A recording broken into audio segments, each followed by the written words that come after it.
Thank you all for listening and watching my videos. Please subscribe and like my channel Master Coolitz.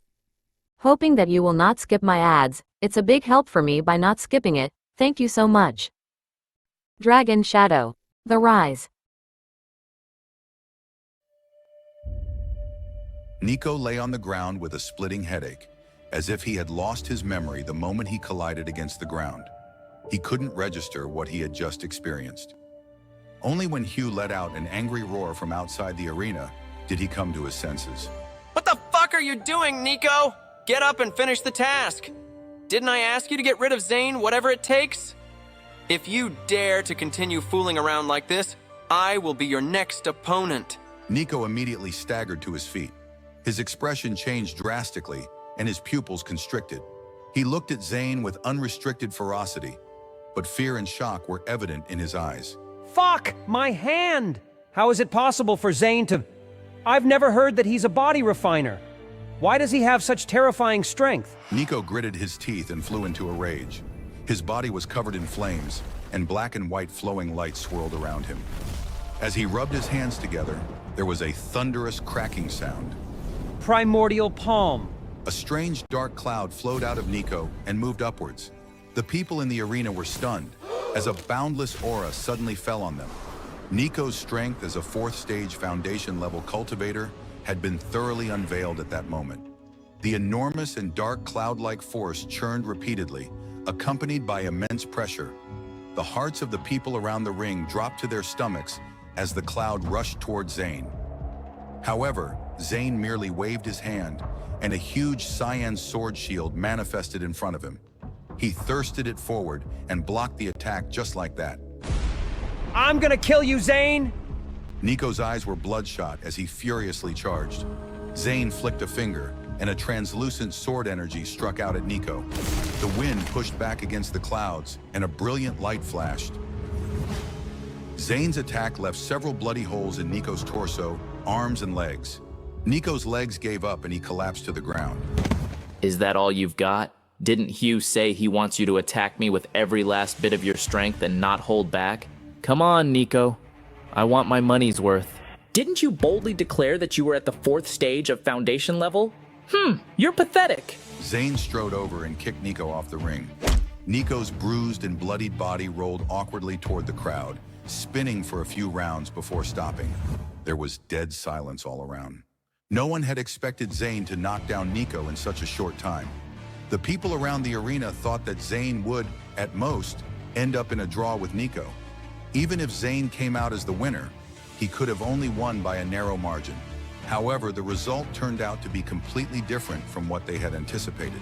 I have a question for you, Hugh. Did Nico tell you about his bet with me? In case he didn't, let me tell you. The bet was, if I lose, I'll be at your mercy. But if I win, you'll have to pay me a visit and extend your apology. Zane's words caused another uproar. Hugh will never apologize to you, punk. That's right. Who do you think you are? If you want to humiliate him, you'll have to get through us first. You don't have to worry, Hugh. We will protect you. The crazy fanatics around the arena scolded Zane. Even Hugh frowned and became angry. I don't know anything about it. Nico's bet has nothing to do with me.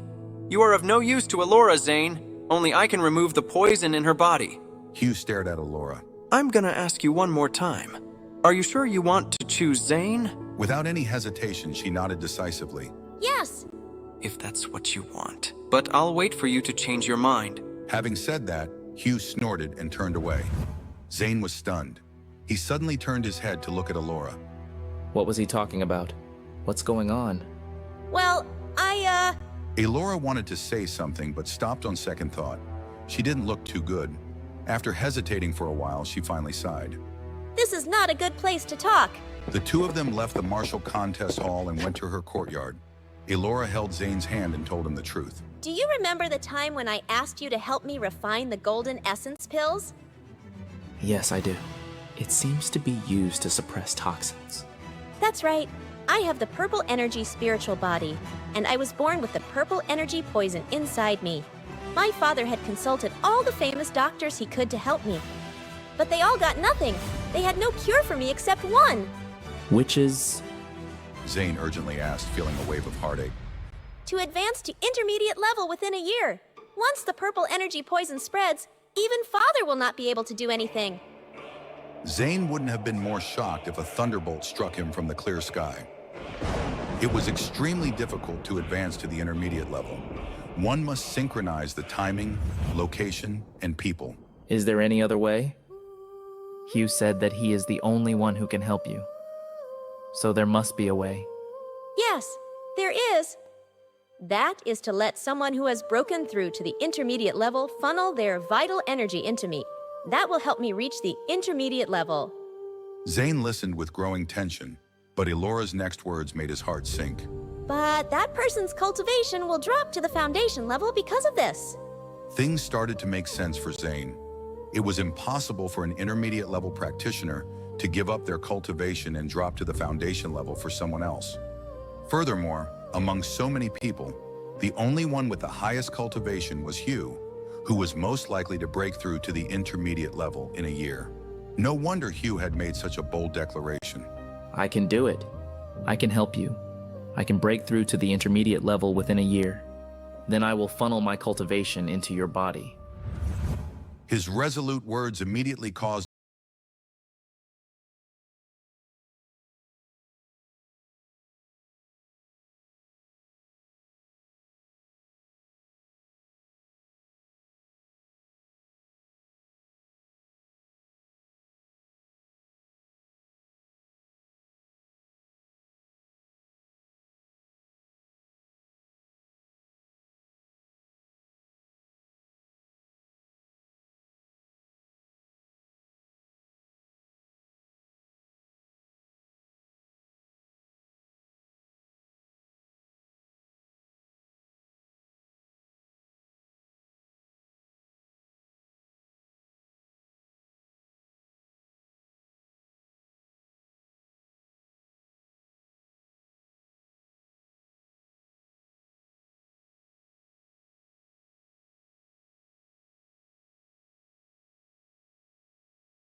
a violent wave of vital energy began to form in his stomach. Ignoring the discomfort, he began to cultivate the second level of the divine art of the Great One. 5 days later, his cultivation had finally reached the fourth stage of the foundation level as he continuously consumed the pitch-black Three Souls pill. Within his elixir field, 108 streams of vital energy began to continuously converge, forming a never-ending river. It extended from his elixir field to the lower half of his body. This was the network of vital veins that had been formed after Zane ascended to the third stage of the foundation level. Ever since he swallowed and refined the blood essence of the Azure Dragon, his progress of cultivation was gathering speed. During this time, Elora had also broken through the 5 major stages. Not long after, Zane arrived at Timon's store on the trade street. He wanted to collect the purplish gold arrows that he had ordered, but snatches of a conversation between the 2 people inside the store reached his ears.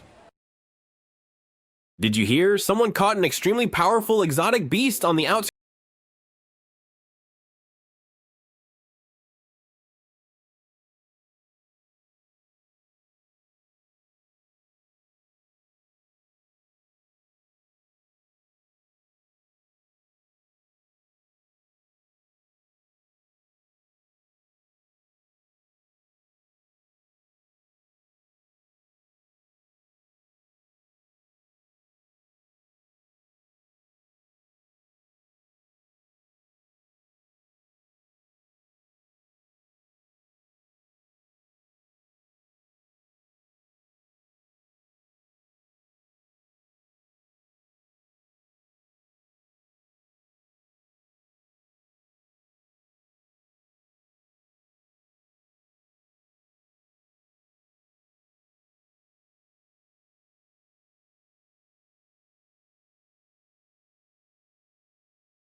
constantly changing mission monument. There were numerous missions advertised on it, with different levels of difficulty. On one task it was written, "Wanted, 1 pound of Ghost King flour. Reward, 300 crystals." The other read, "Urgent, in need of an egg of a winged tiger. The higher the grade, the better. The reward is 500 crystals." The third one read, "I desperately need a tier 2 alchemist. If you know how to refine an energy essence pill, a reward of 500 contribution credits awaits you." His eyes kept scanning the dazzling mission monument, and he was finally attracted by one of the messages. Mission: escorting the Harrier family back to their mansion safely. The level of difficulty for this mission is medium, and the reward is 500 crystals. Is this the Harrier family mentioned by the 2 people in Timon's store just now? The one who hunted an exotic beast but was targeted by bandits? He was deep in thought. This trip was indeed dangerous. Otherwise, there would not be 500 crystals as a reward. The Harrier family should be in Tristan County, not far from his hometown, Kintyre County. I want to see Amara. I have been away for so long and missed her very much. Subsequently, Zane took that mission token, as well as another mission to collect the Ghost King flower. After leaving the 5 Spirit sect, he stepped on the wind-riding boat and slowly flew in the air. After about half a day, he arrived at Fire Elephant Mountain. The mountain was surrounded by a layer of hot mist all year round. When he stepped into a manor at the foot of the mountain, there were carriages, horses, and goods piled up around. There were also 5 people sitting in the lobby. Zane realized that he might not be the only one taking the task. He found an empty seat and sat down alone. At that moment, a young man who was older than Zane and looked like a hooligan started shouting at another person. With your cultivation, how dare you compete with me for the task? Get lost! He punched the other person's face. At the same time, the aura of the 5th stage foundation level exploded from his body. The man who was hit was furious, but he did not dare to resist. He covered his face and stepped away. Listen up, fools. My name is Hunter Blank, a 5th stage foundation level cultivator. If they'll only hire 1 person, then I want all of you to get out of here. You hear me? His attitude was extremely arrogant and domineering, which rankled Zane. But Hunter was like a fool, and no one paid attention to him at all. So he was a little embarrassed and angry. He shouted at an ordinary-looking middle-aged woman in a pink dress beside him. I'm asking you a question. Are you deaf? How dare you not answer me? Hunter raised his hand, clenched his fist, and threw a punch toward the woman sitting next to him. But the middle-aged woman's face suddenly changed. She spread out her hands and blocked his attack with lightning speed. Then, like a dragon, she cleverly appeared behind Hunter and threw out her palms, which glowed with a yellow flowing light. Hunter was sent flying several meters away and fell to the ground with a thud. What a pathetic sight to behold. Settle down, dumbass. The middle-aged woman cursed and did not intend to continue. Zane could not help but sneer, and Hunter noticed him. Hunter's face turned red from embarrassment.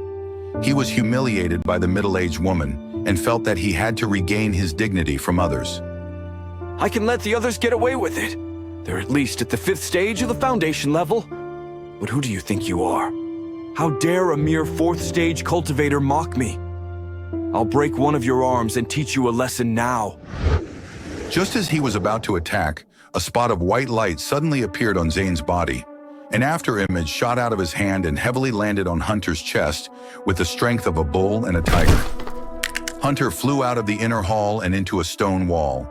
A sharp pain rose from his chest as a stream of blood seeped out of the corner of his mouth.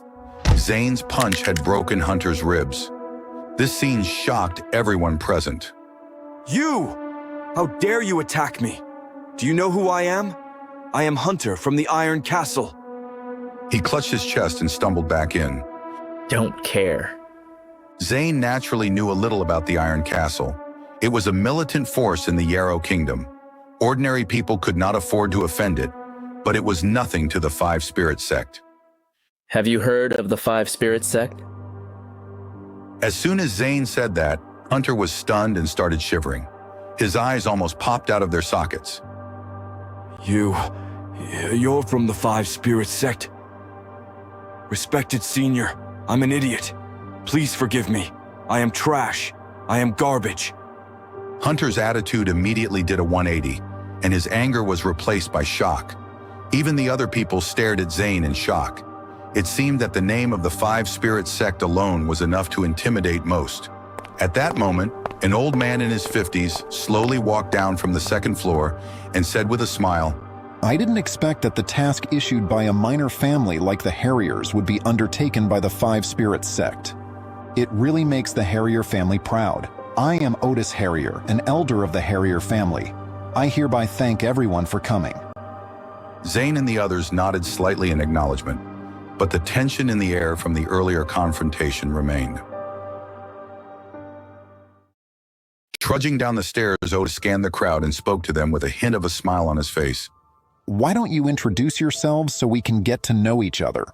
Hunter Blanc, from the Iron Castle. The name's Frankie Frey, and I am not bound to any sect. That was said by the middle-aged woman who Hunter tried to punch a moment ago. She had a cold air about her.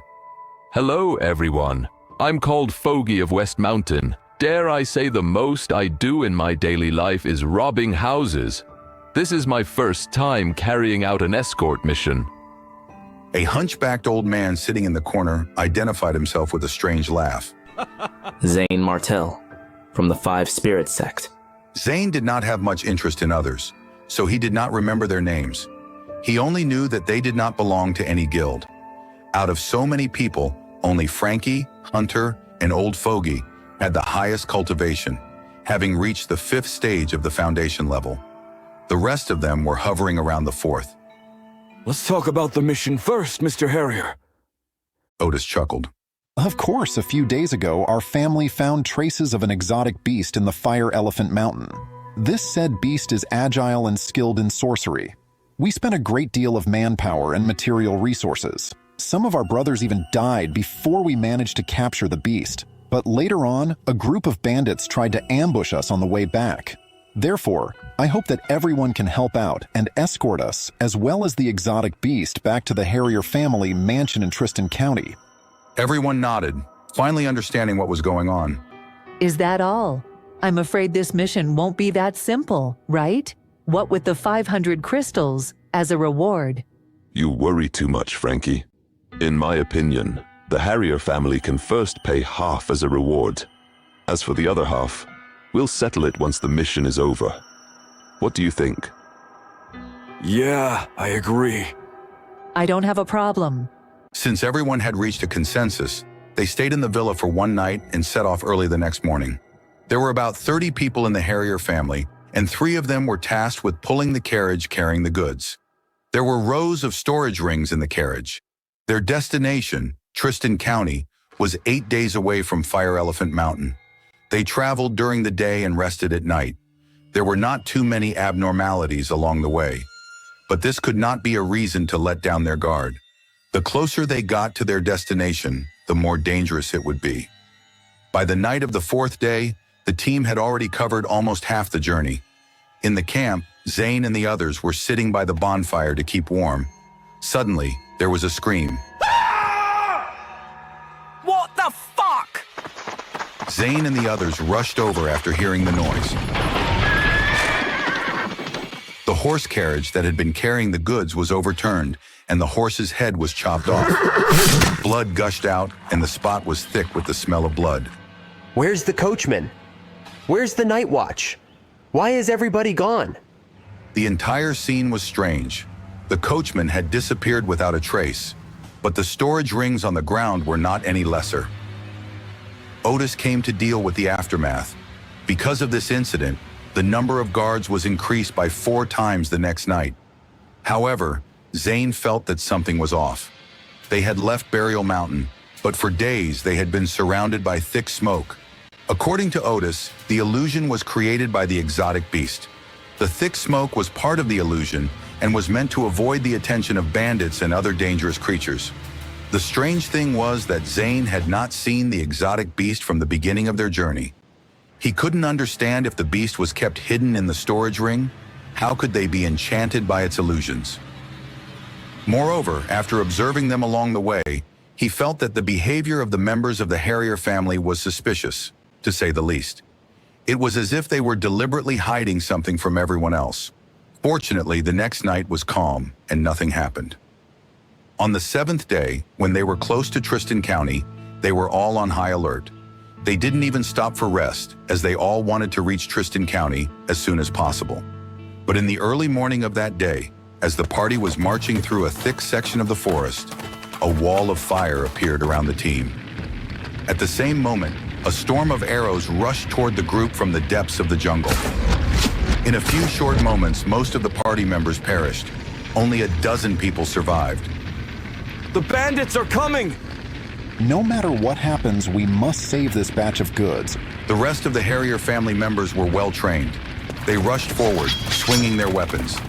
The moment the arrow rain hit the group, Zane immediately jumped onto the tree branch beside him. Immediately, the purplish gold bow and a quiver appeared in his hand.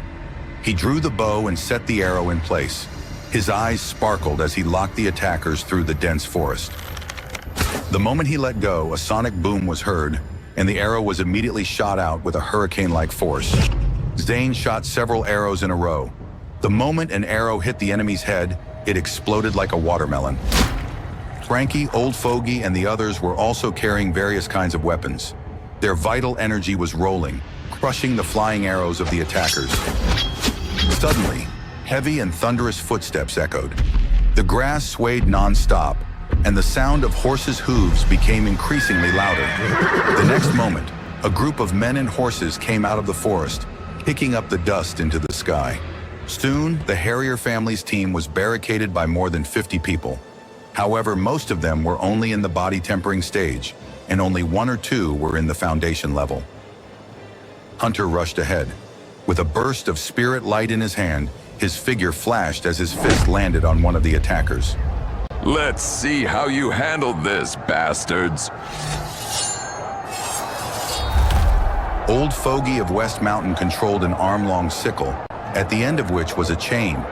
As he swung the weapon, countless enemies' heads fell to the ground. They were incomparable to him. Zane, who was perched on the tree trunk with his bow, frowned. He felt that something was not quite right. Just as he was lost in thought, a figure suddenly appeared behind him, shouting with a long sword in his hand. Supreme sword skill, Void Chop.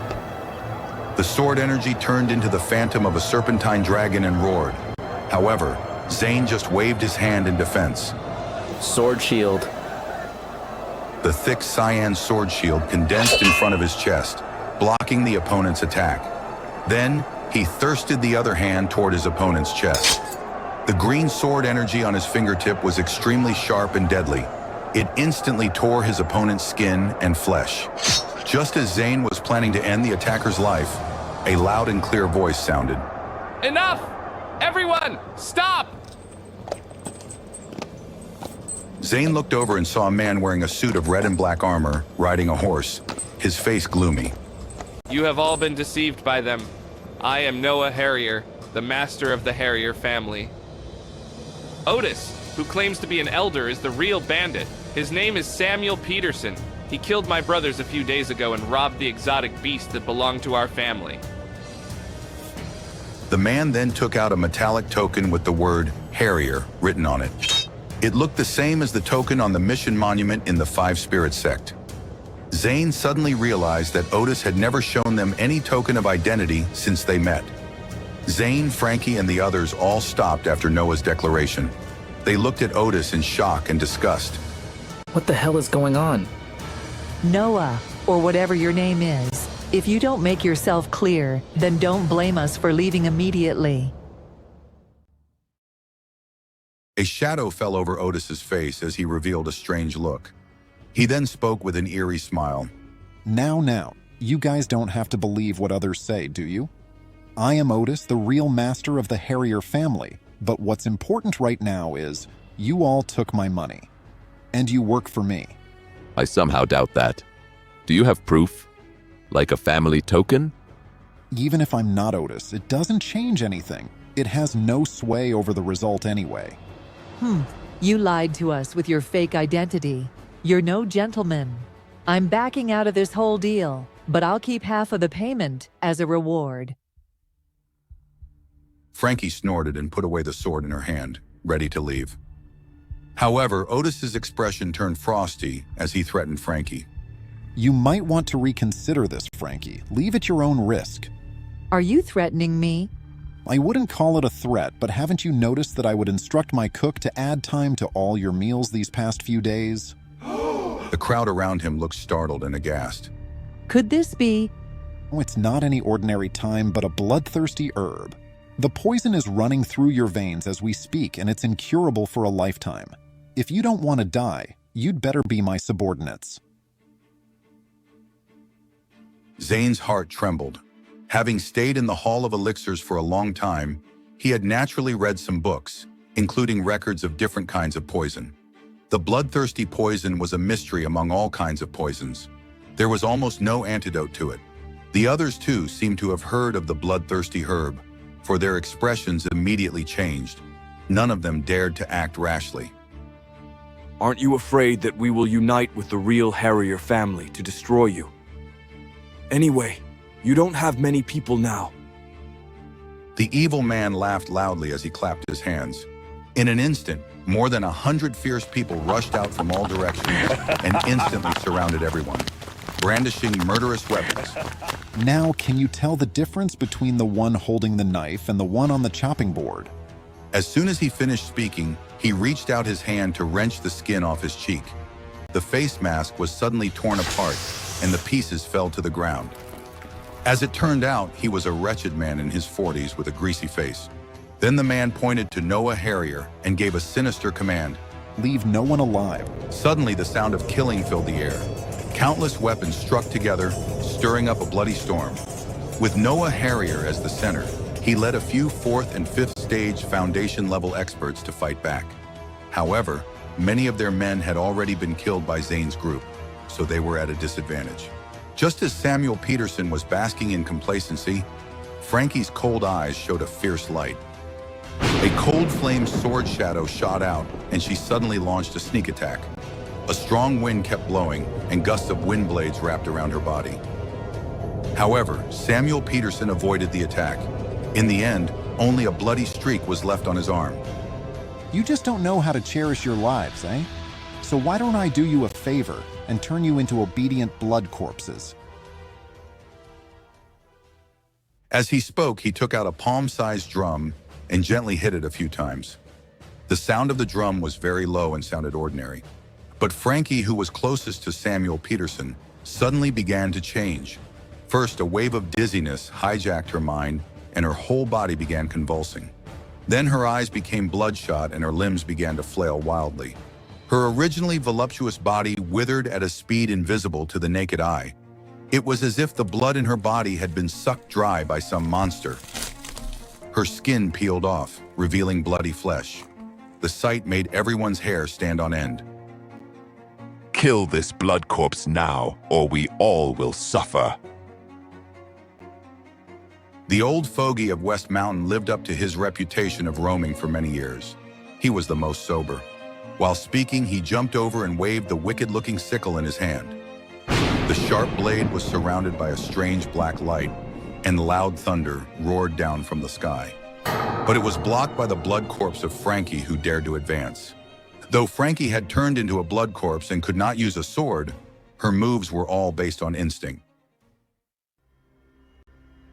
However, regardless of whether it was in terms of strength or skills, both had increased by a whole level.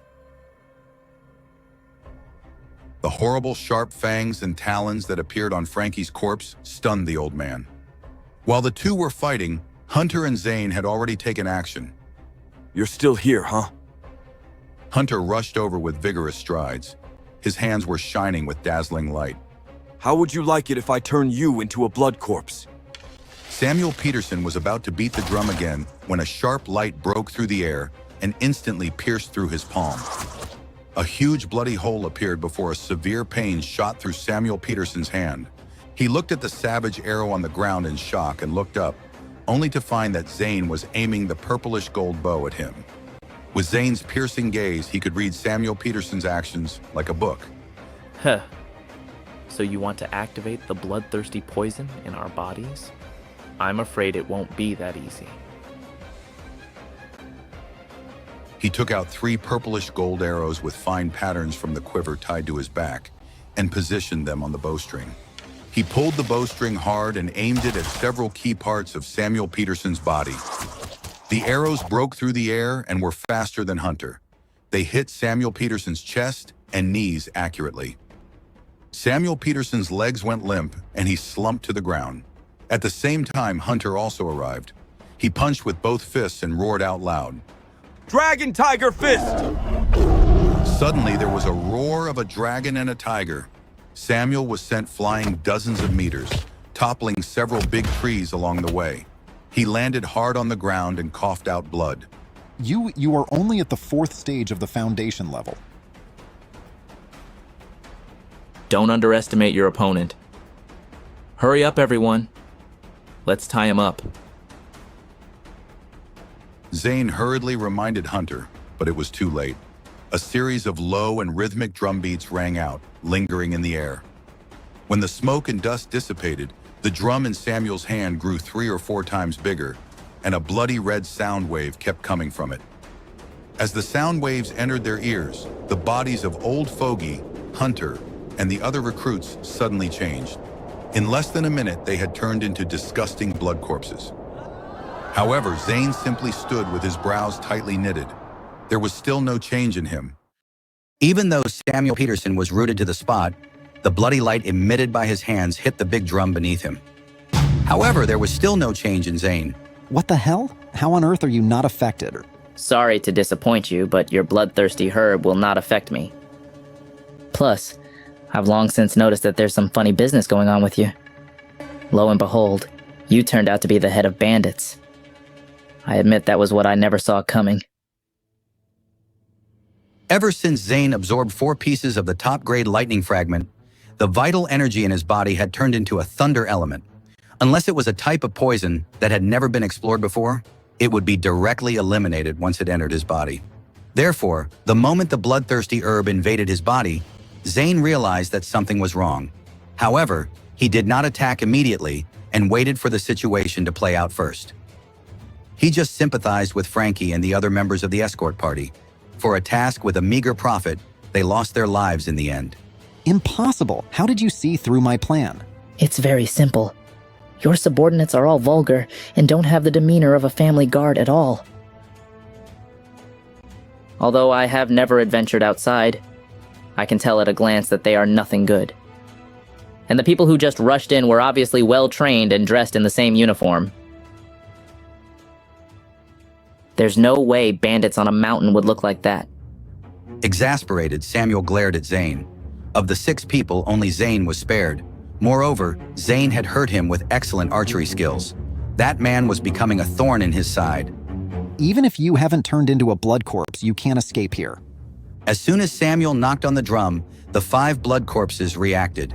With their hands and feet flailing, they opened their bloody mouths wide and charged toward Zane.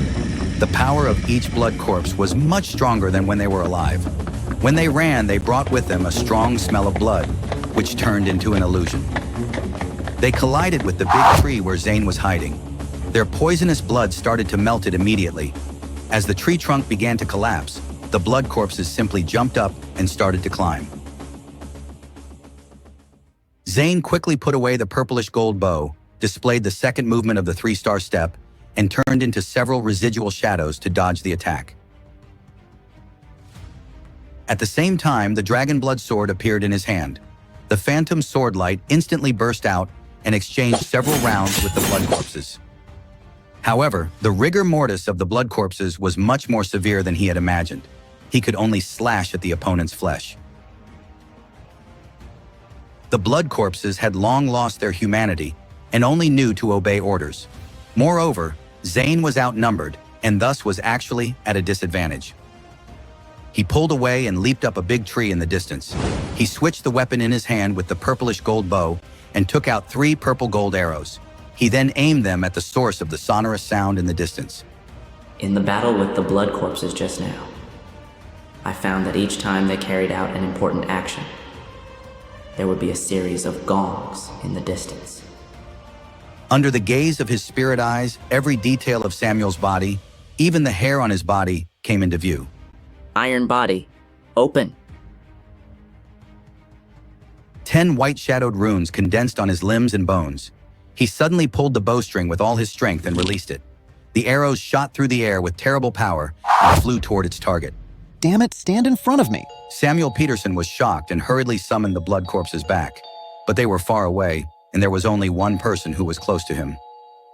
The muffled thunder on the arrows kept going toward him, directly piercing through the flesh of the blood corpses.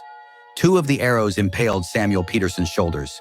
The remaining one landed right in the middle of the gong. The gong burst open, and the void was filled with a bloody mist. Without the control of the gong, the blood corpses seemed to be out of control. They began to thrash about and even fought each other. Coupled with the battle between the Harrier family and the bandits, the scene became extremely chaotic. An explosive roar could be heard from within the bloody mist. Samuel, who was at the 5th stage of the foundation level, now revealed a pair of completely bloodshot eyes. His stomach suddenly swelled, devouring all of the bloody mist, and his aura suddenly increased by a level. Suddenly, he held 2 huge axes in his hands which were stained with blood. He turned into a madly fierce beast and rushed toward Zane. As he waved his axe, the wind around him danced wildly. The moment it collided with Zane's dragon blood sword, sparks flew in all directions. The shadows of the double axes appeared one after another, roaring in the wind. Each strike contained full strength, and the angle of attack was very tricky. The sword light flashed non-stop, sharp and unstoppable. Heavenly sword technique. Art of sword drawing. Samuel Peterson was knocked away, but his eyes were still filled with killing intent. You are strong, Zane Martel. To be able to fight me to such an extent at a mere 4th stage of the foundation level is already very impressive.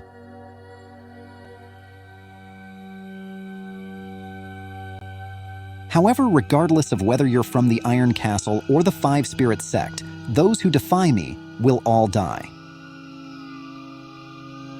The blood axe in his hand suddenly shifted and zeroed in on Zane's neck. It was like a blood-red crescent moon cutting through the air. Zane was shocked. He quickly used his 3-star step to retreat. However, the palm in his hand was surrounded by a muffled thunder-like fluctuation. One could faintly see a trace of dark silver luster flickering in the middle. Before Samuel could react, Zane had used his dragon blood sword to block the incoming blood axe. Then, another hand suddenly struck out at Samuel's face. In an instant, a silver thunderbolt the size of an arm suddenly rushed out with endless power. It dispersed all the blood magic of Samuel on the spot. Without the help of the blood magic, Samuel had lost all his splendor, and his aura suddenly weakened. How is this possible? A mere 4th stage foundation level martial artist has so many trump cards. His pupils constricted, and he suddenly felt a chill in his heart. He was trying to find a way to escape. However, a blue and cold sword light touched his throat and instantly spun. The next moment, his head rolled down with a swooshing sound. It was likely that even at the moment of his death, Samuel Peterson did not expect that he would actually be defeated by Zane. I finally killed him. If I'm not mistaken, the real exotic beast they fought for should be here. Zane breathed a sigh of relief and went to Samuel's body to take off his storage ring and spirit cultivation ring. The spirit cultivation ring seemed to have been sealed by some rune formation. He couldn't open it. He realized that if he forcibly broke the formation, he would probably hurt the exotic beast inside. As for inside the storage ring, crystals were piled up, hill-like. Zane's eyes gleamed with happiness. There are at least 30,000 crystals here. Just as I thought. He was a robber in every sense of the word. He had accumulated so many treasures. A windfall for me then. Zane gathered his spoils and turned to leave, having successfully defeated his enemy and earned his reward.